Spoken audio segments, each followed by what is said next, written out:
Hello YouTube, this is Kat from Set Free and Pass, and today I'm going to be going through my Bird Up or Tri-Brigade Lyrilusc deck.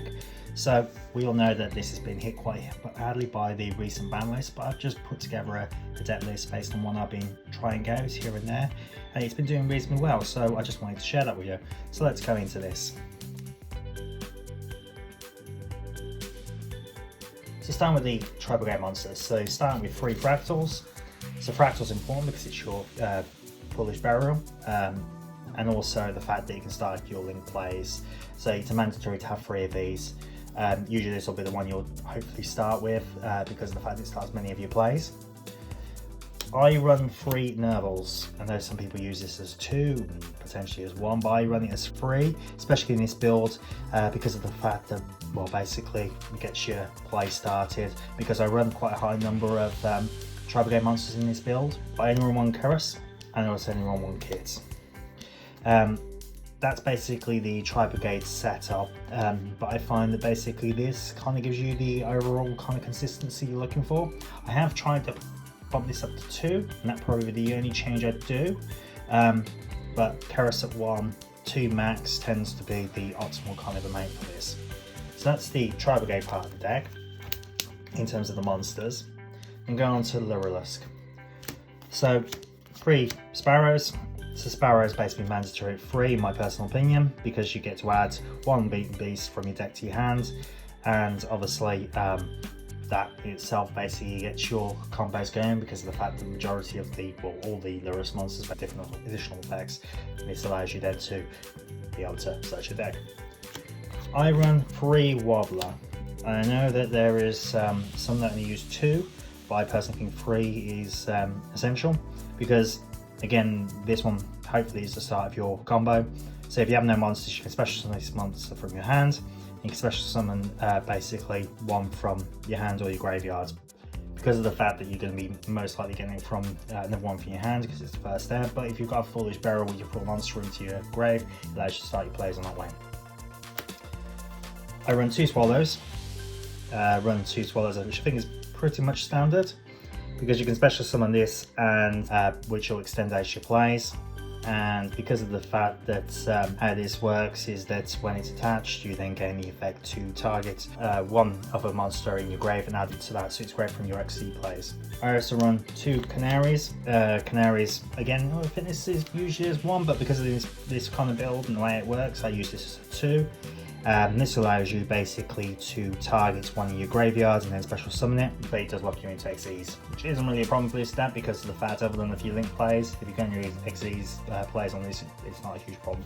And I also run 1 Wagtail because of the fact it allows you to search your Burkle or another Lyrilusc spell and trap if you have it. I only run 1 type of spell in this deck, to be honest. Then for the hand traps, I run 2 DD Crows. DD Crow is great with this deck because of the fact that Phoenix Enforcer basically is a pain for this deck, so getting rid of that out of the grave, but also stops a number of decks where basically have graveyard effects. So I run 2 in this. And I run 2 Ghost Ogres because of the fact that the adventure package is a thing, and allows you to get around that quite well, and also because of the fact that it is pretty much the hand trap of choice in this current format.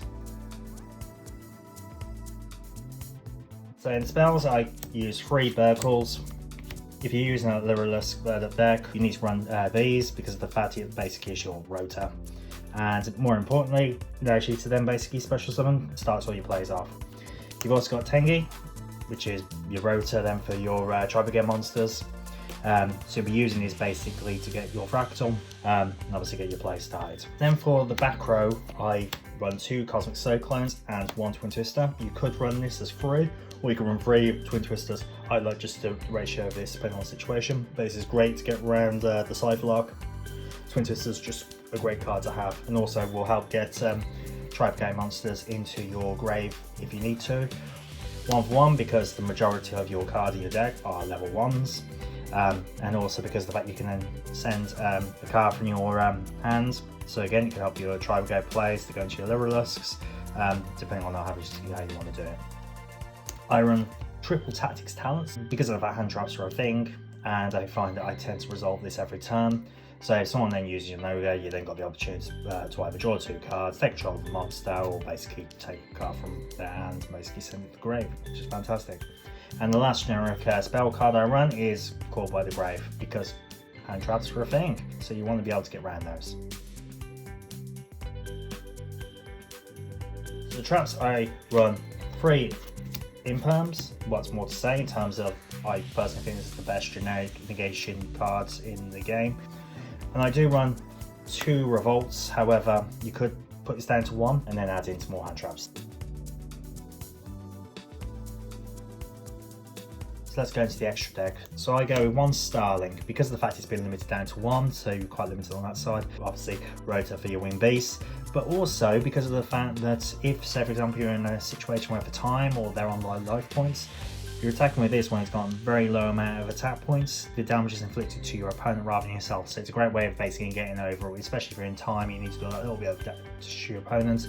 Attack with this while it's only like about a few hundred against a couple of thousand attack monster, do a little bit of damage, and obviously you can win the game from that. We're on 1 Nightingale. So basically with this card, you have to run it to that because the fact it allows you to tap directly and it enables your Zeus plays, for example. But I find this one's really good because of the fact that the Lyrilusc monsters can't be destroyed by battle or card effects, and also taking no battle damage is also quite vital, especially if you're in a situation where, for example, your opponent is going to essentially run you over. Also use Robin because of the fact that Robin has the ability to basically start bouncing cards back to your opponents when they special summon it. I do run 1 Princess Sprite. This one I've been using for a while. I know there's been, I'm not sure if this is a standard one, but I found basically being able to, be able to send a card basically from the top of your deck, a monster from the top of your deck to the grave, or to add a spell to your hand can be no big issue in this particular deck, seeing as if it's a Tri-Brigade monster, for example, you're starting to fill up for your revolt, or alternatively you're getting to add a spell to your hand, for example a bird call, so be able to start your plays. So, and then because of the fact I use a lot of XYZs, gotta go into Zeus, so things like Nightingale will be able to attack directly to be able to go into Zeus, or for example have to use the effects. So you've got plenty of options to go into Zeus, and if you've got a deck which runs quite a lot of XYZs, why wouldn't you run Zeus?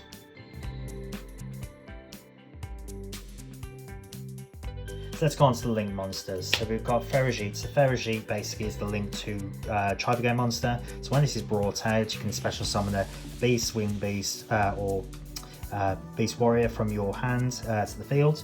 But when it leaves the field, you can essentially then draw a card and put a card from your hand basically to the bottom of your deck. You then have the link 3, which is Silver Sheller. So Silver Sheller basically has the effect again, which is being able to special summon one of those particular types of monsters from your hand. But also when this leaves the field, if you have for every monster you have on the field, when this leaves the field, there's a lot of words, field, your opponent's monsters will lose 300 attack points for the rest of the turn. So it's great to get over big beefy monsters. Then got Rampant Rampager, so this is another link 2, but this one has the effect that if you discard 2 cards from your hand, you can special summon a banished Wing Beast, or Beast Warrior card from your graveyard. But when this leaves the field, you can then search your deck for a Tri-Brigade spell or trap, which in this case will be Revolt, and add it to your hand, but you then have to put a card from your hand to the bottom of your deck. I use 2 Omens. Because the fact that I use 2 revolts, potentially it's going to 3, but I don't have enough space. But this basically, when it's brought out, so when you special summon this or another Wing Beast, Beast Warrior to your field, you can then banish a card on the field, which can most likely be your opponent's. Also then when this leaves the field, you'll then be able to use the number of cards in your banish. So if you have 4 cards banished, you'll be able to get a level 4 or lower monster from your grave, from your deck to your hand. The standard ones I use Almirage. So Almirage is great in this if you brick, which is very rarely, but if you do, you have the ability a little bit of an out. Also gives you the ability of a little bit of protection when you need to. I use Double Dragon Lords. So Double Dragon Lords has the ability basically to bounce cards back to your opponent's hands when you need to, and a very good link too. I use the Dark Charmer. So the Dark Charmer in this deck basically gives you the ability to special summon dark monsters from your opponent's grave, and we know that those are quite prevalent in the meta at the moment. But also because of the fact that when this leaves the field, you can get one of dark monster with 1500 or less defense, which means it's DD Crow basically in this case. But it gives you the ability to special summon cards from your opponent's graveyard, which can always be useful. Access code, I mean, what else would you say about access code? It's your game ender. Because of the fact you lose quite a lot of monsters and you can special summon monsters quite quickly, going to access codes pretty easily. And Appaloosa, so Appaloosa is just your monster negate basically of the deck, and because of the fact you're able to bring out multiple number of monsters quite quickly, you should be able to get at least 2 or 3 materials for Appaloosa, meaning you'll get that many negates. So yeah, this is my Bird Up or Tri-Brigade Lyrilusc deck. So hopefully you enjoyed it. If you have any questions or you want to make any comments, please do so. Please like and subscribe to the channel if you enjoyed the content. We're trying to put as many of these kind of videos as we can. Hopefully you enjoyed the content. So this is Kat from Set Free and Pass signing off. Thanks guys, bye.